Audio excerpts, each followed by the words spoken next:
Hey, it's me, Nalthazar, and welcome to another episode of Card Showcase. In this one, we're going to be taking a look at Kiora Best's The Sea God. So this is a new saga that came out in Theros Beyond Death, and its 3 chapters are the following. So the first one, we create a Kraken token. It's an 8/8 with hexproof. The second one is disable each creature your opponent controls until the beginning of your next turn. And the third one is exile the support with the highest shield your opponent controls. Then create a copy of that support on the board under your control. So if you didn't know, there was a change to proliferate in the Theros Beyond Death 4.0 patch. And that made it so that every time you proliferate, it makes it so that your sagas move up a chapter. So if you have a way of proliferating twice a turn, then you're going to go through all 3 chapters of your saga in one turn. And just if there was conveniently some way to make it so that the support that most recently entered your graveyard comes right back every turn, then you could hypothetically get your saga all 3 chapters every single turn. But no, that couldn't be, that couldn't just be so convenient that we could just use Sword of Truth and Justice and Starfield of Nyx, right? Well, yeah, we definitely can. So, Starfield of Nyx says, at the beginning of your turn, the last support you control that was destroyed is returned to the battlefield. And Sword of Truth and Justice says, while the support is on the board, the first creature you control gets +8/+8. And then whenever your first creature attacks, proliferate 2 times. Now, this is extra wonderful, especially with Kiora Best's The Sea God, because let's say that our opponent winds up doing some kind of removal. They try and get rid of our first creature. Okay, they do. But now Kiora Best the Sea God comes back out and gives us that 8/8 Kraken back, which is going to get Sword of Truth and Justice back, which is then going to attack our opponent again. So in a perfect world, and this deck makes the world perfect, you get an 8/8 token with hexproof every turn. You are going to disable all of your opponent's creatures until your next turn, every turn. And you're going to exile your opponent's support with the highest shields and then make a copy of it every turn. So effectively, you completely neuter your opponent's ability to use supports and creatures just by using this combo. Now you might be thinking, all right, but that means you have to draw into those cards. There wouldn't conveniently be a way to get both of those enchantments now, would there? Well, yeah, there is. So we have ET over here, right? So ET says, pick one of the first 4 different aura and/or enchantment cards from your library. It gains half mana. Now you'll see that in my construction of this deck, there are only 2 enchantments and there are no auras. The idea is that with Idyllic Tutor, I'm just trying to get Kiora Best's The Sea God and Starfield of Nyx. Everything else is irrelevant. Furthermore, we have Atris, Oracle of Half-Truths. This is a 6/5, and when you cast this card, pick one of the first 3 cards from your library. Fetch that card, it gains 6 mana. Destroy the other cards. Then, if your opponent has the same amount of loyalty or less than you, repeat this process, otherwise gain 6 loyalty. The key here is that if we want, we use this ability, we fetch cards. If we already have Starfield, we can just dump Kiora Best's The Sea God into the graveyard, and then Starfield is going to bring it back. Or if we need the sword, we use Atris to dump a sword in the graveyard, and Starfield brings it back. So I feel like you're probably getting the synergy here as we go. It's pretty fantastic. Now, the other cards in the deck, we've got Urza for mana, because we like mana, and Urza's Factory is busted. We've got Court of Calling, because we want Urza, right? I mean, yeah. We have Shadow Spear for lifelink, because lifelink is awesome and amazing. And finally, we have Warrant to bounce our opponent's stuff and say, nope, just in case we need a little bit more removal. So this is the deck in a nutshell. Let's go ahead and throw it into the training grounds and show off just how wonderful this combo is. Now, my first match with this, I wasn't recording, I was just testing. I actually went up against a Bolas deck that was running Killer Instinct Urza and Krenko, which is a terrifying combination.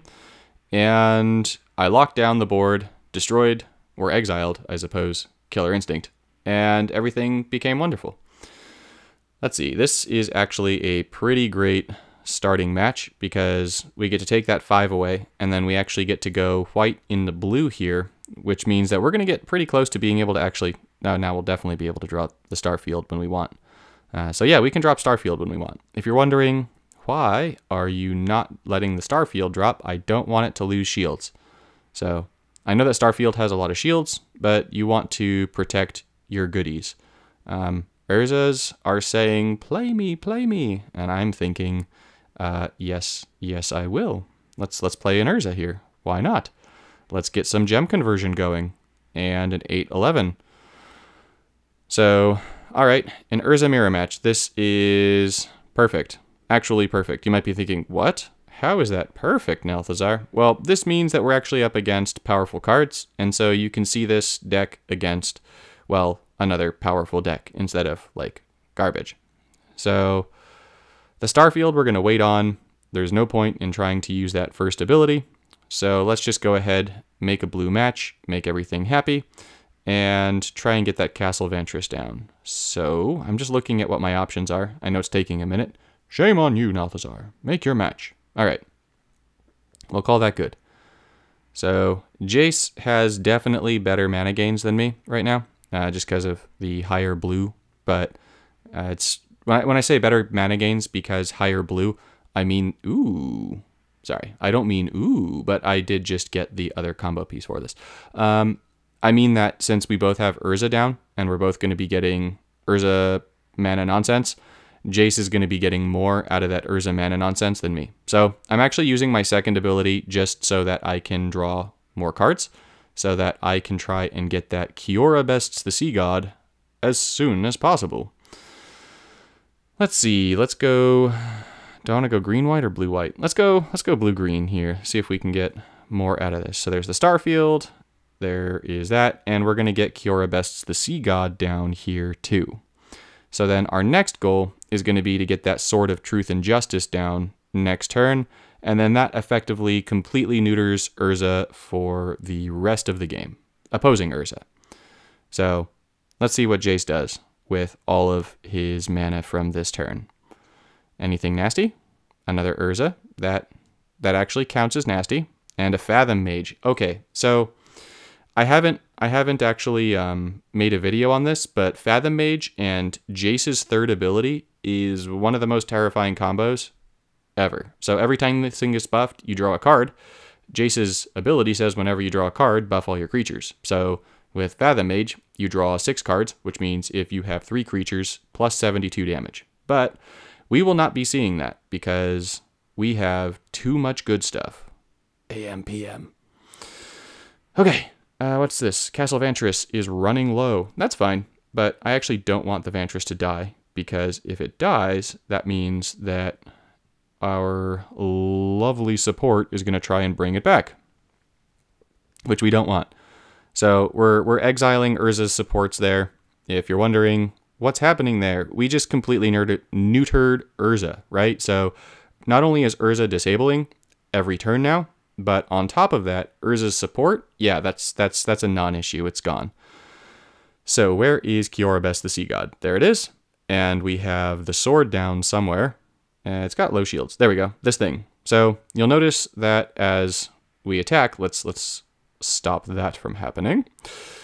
It's going to run through all of the different cycles of our wonderful, wonderful Sea God. Sure, we'll Court of Calling for another Urza. Why not? We've already shown Jace who's boss. Now here we go. There's 1, there's 2, and Jace is dead. Boom. And that was actually against a really good deck too. Like that deck had some really scary cards. Clearly they owned a lot. But there you got to see how putting all those things down makes it so that your opponent really doesn't have any opportunity to have any form of board control. Your opponent's playing Urza, no problem. You're going to lock Urza down, and then you're going to exile Urza's support.